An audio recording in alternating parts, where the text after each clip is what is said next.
We start with a Fox News alert. Right now, Kilmar Abrego Garcia joining supporters, as you can see, outside of the Baltimore ICE office as he faces possible deportation to Uganda after rejecting a plea deal last week. So Doug Luzader joins us now with the latest. Doug. Hey, good morning. Costa Rica or Uganda, that appears to perhaps still be the choice now for Kilmar Abrego Garcia. Let's take a live look back at that ICE office in Baltimore. It's where Abrego Garcia, who is an illegal immigrant, had been told to report this morning, and he did show up. You see him there with supporters, with protesters. And here's the decision that he faces, because we think he can still make this decision now. If he pleads guilty to human smuggling charges, he'll be sent to Costa Rica. If he doesn't, it may be Uganda. Uganda's on the table. We'll see. I mean, you know, DOJ's, you know, our immigration attorneys and the judges, they're all in negotiations, and we'll see what happens. But Uganda's on the table. We have an agreement with them. It's on the table, absolutely.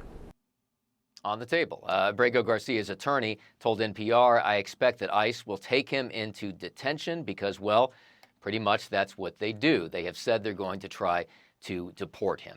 Now, critics of the president's illegal immigration crackdown have embraced Abrego Garcia's cause since he was mistakenly deported to El Salvador. The governor of Maryland, where Abrego Garcia has lived in recent years, blamed the president. It's the president manipulating the fact that we have a very broken immigration system inside this country. But instead of actually doing the work that it requires to fix it, actually working in Congress to come up with a comprehensive immigration bill, the president is working to exploit the brokenness.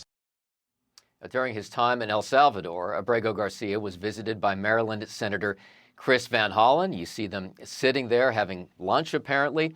Van Hollen has also recently met with him virtually. And Van Hollen really became a champion for him and his cause, writing, we will stay in this fight for justice and due process because if his rights are denied, the rights of everyone else are put at risk. DHS Secretary Kristi Noem, meantime, has called Abrego Garcia a monster and called his ordered release from custody a new low. Back to you guys.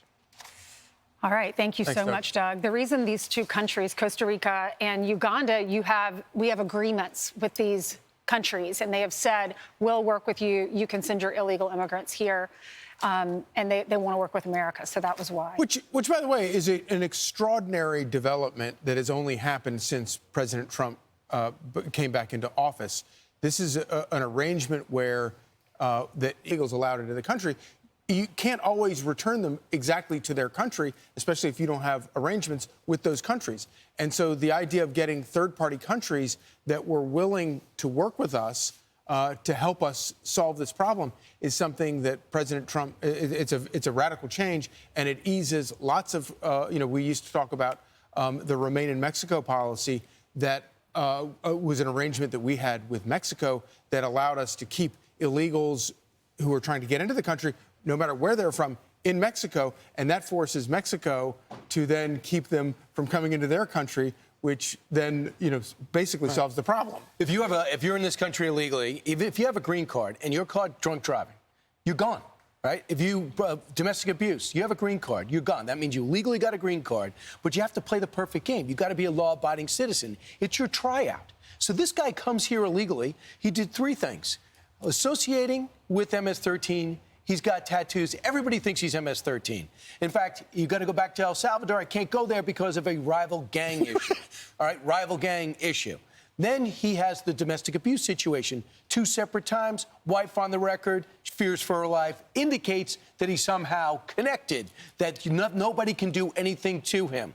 And then we see him caught on video, pulled over, trafficking people to another state, a car full of 20-year-olds, men and women. Illegal. And that's illegal. So he's doing 3 things. So we sent him to El Salvador. They said, you can't do that. That's the only kid you can't. So then he comes back, and they said to him yesterday, here's an email. The DHS sent an email to his lawyer, said, let this email serve as a notice that DHS may remove your client within 72 hours. We're offering you a deal. Admit guilty on 2 counts, and we send you to Costa Rica. You said no. Now Uganda's in play. And the question is, will he be free? It looks like if he'll be free in Costa Rica, in Uganda, it's like flipping a coin. This is what's wrong with the Democratic Party. Yeah. They're praising this They're celebrating this. Fighting He is for an him. MS-13, a wife beater, and a human trafficker, according to Tom Homan. And they're celebrating him, raising money for his cause, trying to fight for him to stay in this country. What is wrong with them? And they've got their new slogan, Free Kilmar.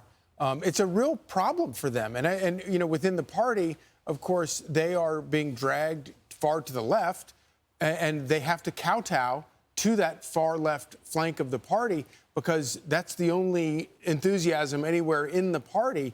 And that's why I think, you know, in a lot of ways, things are going to get a lot worse for Democrats before it gets better because they're not going to stand up to the insanity like this.